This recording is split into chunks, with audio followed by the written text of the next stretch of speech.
Would you like to receive a gift? I'm a missionary for the Church of Jesus Christ of Latter-day Saints, and this is the Book of Mormon.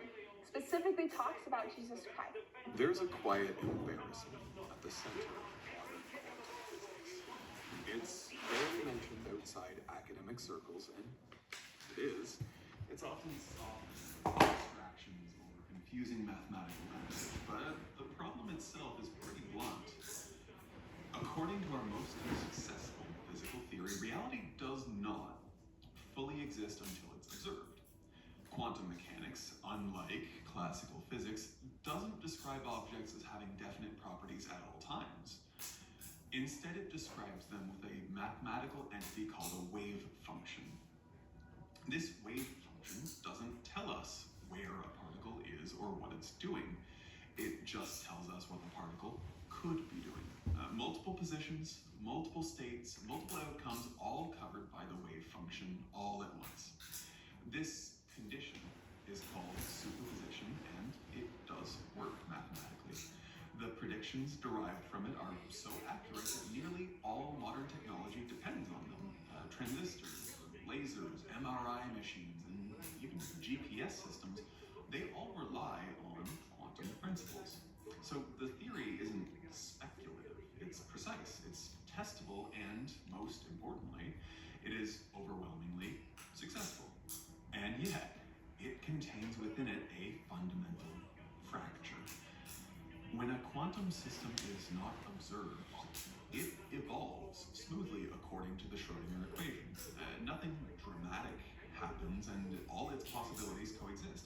But the moment a measurement is made, the wave function collapses. One outcome becomes real while all the other outcomes vanish. And the problem isn't that this is happening. The problem is that quantum mechanics never explain how or why it happens. And this is known as the measurement problem. In classical physics, measurement is passive. A thermometer does not create temperature. A ruler does not create length. They reveal properties that were already there. Quantum mechanics breaks this assumption. Before measurement, properties are not merely unknown, they are undefined. The act of measurement does not reveal reality, it appears to create it. To avoid confronting this directly, early physicists adopted what became known as the Copenhagen interpretation. In this view, quantum mechanics does not describe reality itself, it only describes our knowledge of reality. Asking what a particle really is before measurement is considered meaningless. Reality in this framework is inseparable from observation. And for a while, this philosophical retreat was tolerated. The math worked out, and the predictions were correct. But one question adamantly refused to stay buried. What exactly then counts as an observation? This question becomes unavoidable when you follow the measurement chain carefully. A particle interacts with measuring device. The measuring device interacts with the detector. The detector produces a signal. The signal is processed by electronics. The electronics produce data. The data is then displayed on the screen. Light from the screen is entering your human eye. Neural signals travel to the brain, and somewhere along this chain, the wave function stops evolving smoothly and collapses into a single outcome. Well, where in that chain does that transition occur? Well, physicist John von Neumann formalized this problem in what is now called the von Neumann chain. His analysis showed that mathematically, every physical component of the measurement process can be treated as a quantum system. The measuring device does not escape superposition, neither does the detector, and neither does the brain, and so on, at least in principle. If you treat all physical systems consistently, well, the chain never breaks, unless something non-physical intervenes. Von Neumann's conclusion was not mystical, but it was unsettling. He suggested that the only place the collapse could occur without contradiction is at the level of conscious awareness itself, not at the instrument, not at the brain as a physical object, but at the moment you experience that observation. And I don't think I need to say, but this idea was not embraced enthusiastically. It was tolerated at first and then quietly ignored. But it never fully disappeared because the logic behind it was difficult to refute. Eugene Wigner sharpened the problem with a now famous thought experiment. Imagine a friend in a sealed laboratory measuring a quantum particle. Inside the room, the friend observes a definite result. Outside the room, you have no access to that information, and from your perspective, the entire lab, including the friend, must be treated as a quantum system. That system evolves into a superposition itself. The friend is seeing result A, and then the friend seeing result B are both technically, for you, happening at the same time. Now, if you eventually open the lab to see the result that your friend got, when did that collapse happen? Was it when your friend first looked at the result, or was it when you learned what your friend saw? If consciousness is what causes that collapse, then the answer depends on whose consciousness counts as the true observer. If the friend's observation collapses the way it functioned, then from your perspective, collapse happened without your knowledge or your observation. However, if collapse requires your awareness as friend B, then your friend A existed in a superposition until you opened the door or asked the question. And frankly, both options are disturbing. One implies that reality is observer-dependent. The other implies that even conscious observers can exist in superposition. Wigner himself took the problem seriously. For a time, he openly argued that consciousness must play a fundamental role in physics. Later in life, he softened his position, but he never resolved that paradox. So this is where physics collides with another unresolved problem, this time from neuroscience and from philosophy. Even if we set quantum mechanics aside, consciousness itself is not well understood. Neuroscience excels at explaining mechanisms, neurons fires, networks process information, you damage a region of the brain and specific functions are lost. These correlations are robust and very well documented. But why does neural activity produce subjective experience? Why is there an inner world at all? Why does information processing feel like anything from the inside? This is known as the hard problem of consciousness. And it is not a gap in the data, it's a gap in our ability to explain. A computer can process information, recognize faces, generate language, and outperform humans at complex tasks. But no amount of functional description explains why redness feels red, why pain hurts, or why awareness exists as a first-person phenomenon rather than a third-person process. Classical physics describes systems from the outside. Consciousness is known only from the inside, and this mismatch has led some researchers to an uncomfortable conclusion.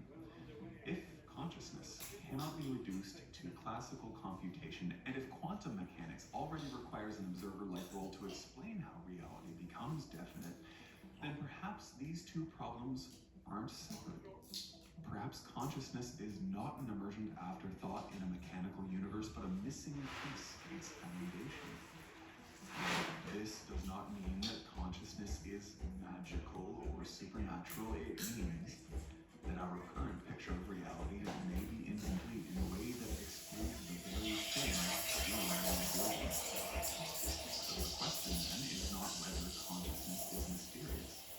The question is whether a universe described entirely by blind mechanical laws can ever account for the fact that it is being experienced at all. The strange thing is, this isn't just a problem for physics. Because outside the laboratory, we live inside systems of observation every day.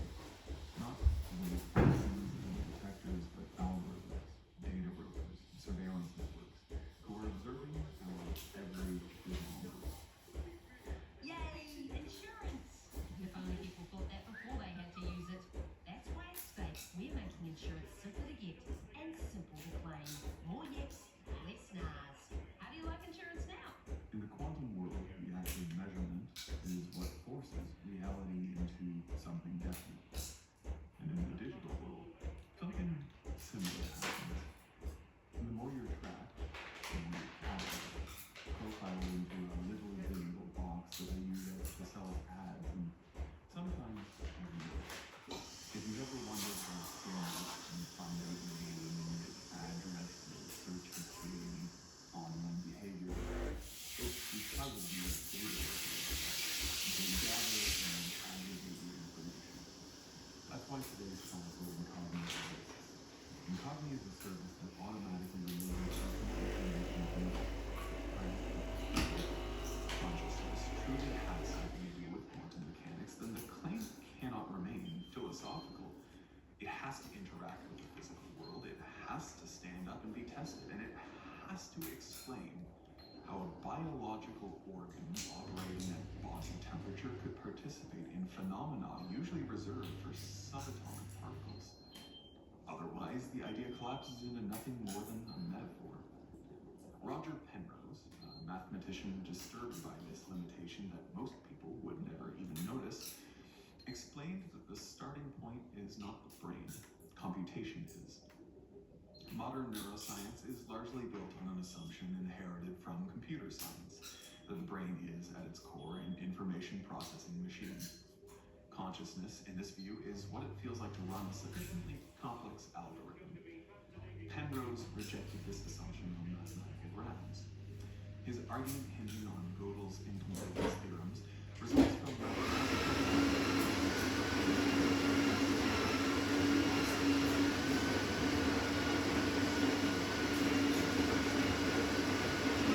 within the system itself. No matter how complete the rules seem,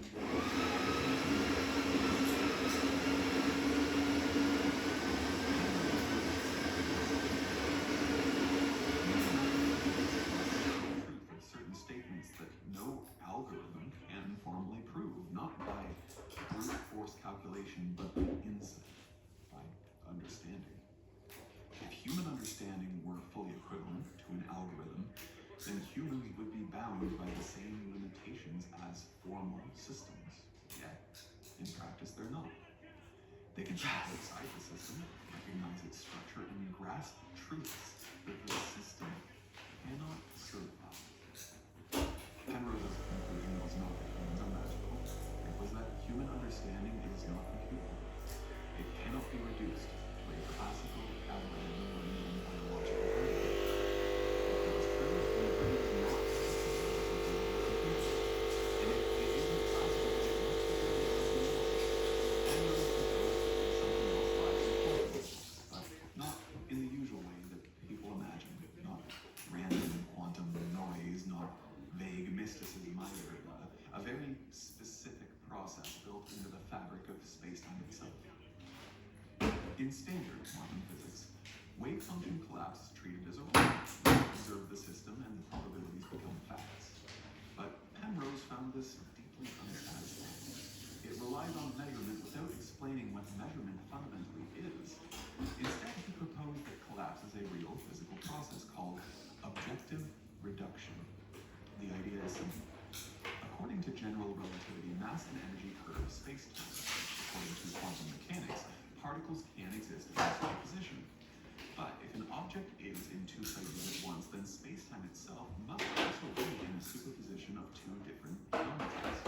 Penrose argued that space-time cannot tolerate this indefinitely. Beyond a certain threshold, the superposition becomes unstable and then collapses on its own. No observer required, no measurement device, just gravity enforcing consistency. And this collapse is not subjective, it is objective. It happens whether anyone is watching or not. And crucially, Penrose proposed that each such collapse corresponds to a moment of conscious experience. At this point, the theory needed a brain. Penrose understood, but he did not know where such quantum processes occur in neurons. That's where Stuart Hameroff enters the picture. Hameroff is an anesthesiologist, not a physicist. His interest in consciousness came from an unusual General anesthetists reliably erase consciousness while leaving most neural processes intact. Patients can still have brain activity, reflexes, and even memory encoding under under certain 这样的 conditions. 承认，我说那你做的实算，你这是游行吧？ Itself. Hammer Miao San. there's something strange in this. 我发了一个， Anesthetics 然后呢？ did not 小心点，微信朋友圈都会被删掉，不是你的那个微信那个禁言。我上次发了一个那个什么，我跟你说过没？他们发那个三元桥上什么白纸的那个照片。我这个是新西兰呀， Microtubules are part of the cell's 说的是老皮呀，说的游行，你说他在组织游行是啊敏感，秒删，对，然后我又没看错了，你又发了一次，又删了。你再发这个那个 information. 网管， Now, hammer off. 我上次在那个微信的那个 Microtubules are 不 made 是 of 纯，我是给谁 arranged in a 转过 high 去的那个照片儿， at very 都 simple 没有转发到群里面。 crystal. And crystals, under the right conditions, can support 中国最敏感这几个字儿了，你还看？ Penrose and 还 Hameroff 在组织游 orchestrated 行， effective reduction, or OR. 每一个字儿都是敏感字儿。 Microtubules act as quantum information processors. Within their lattice, components can exist in superpositions functioning as quantum bits rather than classical ones. These superpositions evolve coherently for a brief period orchestrated by the brain's neural activity.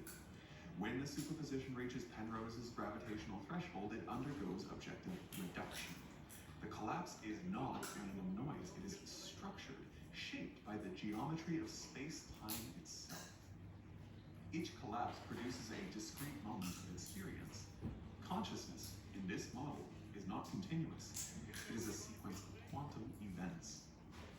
A rapid series of collapses, often described metaphorically as moments or frames, occurring roughly 40 times per second. Now this would explain several otherwise puzzling features of experience. The unity of consciousness, the suddenness of insight, the way awareness feels discrete yet seamless. Even the temporal binding problem, how different sensory inputs are experienced as a single moment. For decades, this theory was dismissed for one simple reason. The brain is warm, wet, and very, very noisy. Quantum coherence is fragile. In laboratories, it typically requires extreme isolation and near absolute zero temperatures.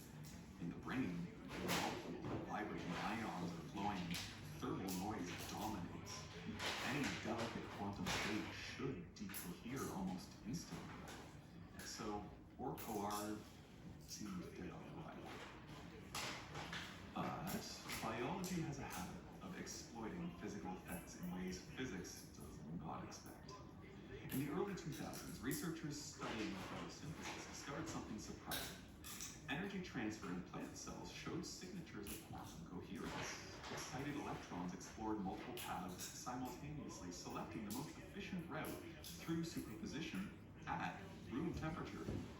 So quantum biology was no longer just hypothetical. In comes anesthesia research. Experiments showed that anesthetics disrupted microtubule function in ways consistent with interference in quantum level processes.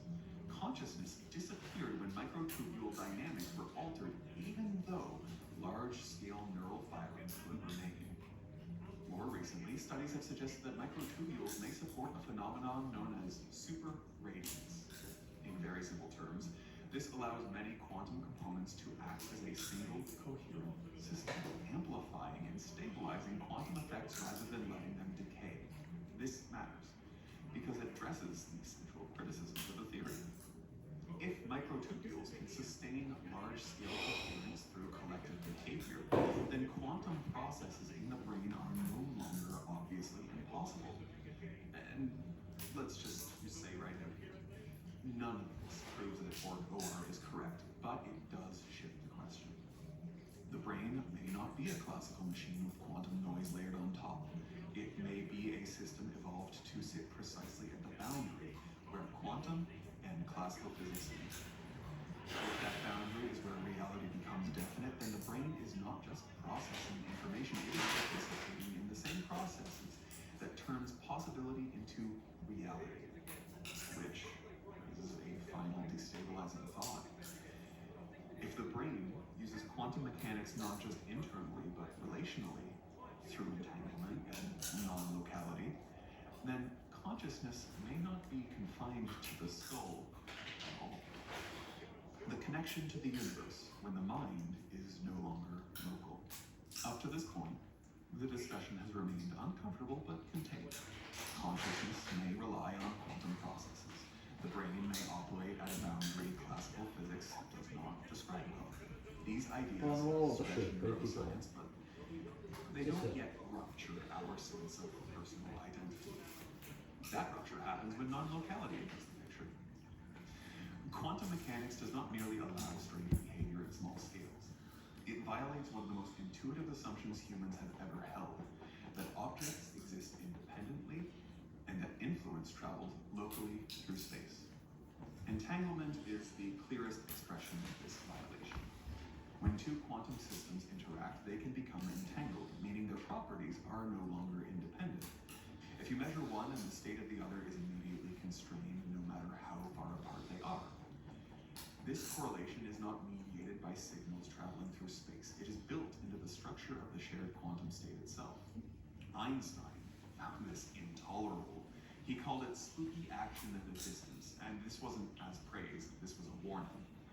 However, decades of experiments have confirmed entanglement as a real feature of the world and not a mathematical trick. The uncomfortable implication is this. The universe is not composed of separate things interacting across space. At the deepest level, it is a network of relationships that ignore distance entirely. If consciousness depends on quantum processes, then it does not merely occur within the universe. It participates in the same non-local structure that underlies all physical reality. No one needs water more. No one is thirstier than a 5-year-old at bedtime. It's only when their needs have been met that yours can be seen to. Hello, chocolate mother. Now when you spend 真的哦 money, 今天早上那个车从这个马路口一直开到我们家这附近来了，开到 Corner Walk 附近。 Poetry, it's a structural claim. In classical neuroscience, the brain is modular. Regions perform tasks. 三个骑行的人受伤了， Information is 是那个文 organized 法学校的女 consciousness. 生， In this view is an emergent 一个 summary, 重 a 伤， story that the brain tells itself about its own 三 activity. 个女生，一个是 Quantum systems 重伤，一个 not behave 中 as 度， well. 一个 They are 微 unified. You cannot fully 微 explain 重， one 很严 part 重。 without referencing the whole. This raises a radical possibility. 然后这个人还将那个 Not 严 relies 重 on isolated computations 这个嫌疑人是发生什么事儿了？我现在才有时间把整个过程看了一遍。 a single quantum system. There are tentative 劫持汽车撞伤 in 人 this，direction. Researchers have long struggled to explain how the brain integrates information simultaneously. Visually, auditory, memory, emotion, and bodily sensation that they're processed in different regions and experienced as a single moment. This is known as the binding problem. Classical explanations rely on synchrony, signaling, but synchrony alone does not explain unity. It explains coordination but not experience. Quantum coherence offers a different mechanism. Entangled systems behaving as one system even when they are spatially distributed. Recent MRI-based studies have suggested correlations between distant regions of the brain that are difficult to account for purely classically. These correlations are not proof of entanglement in the strict quantum sense, but they do hint at deeper integration than standard models predict.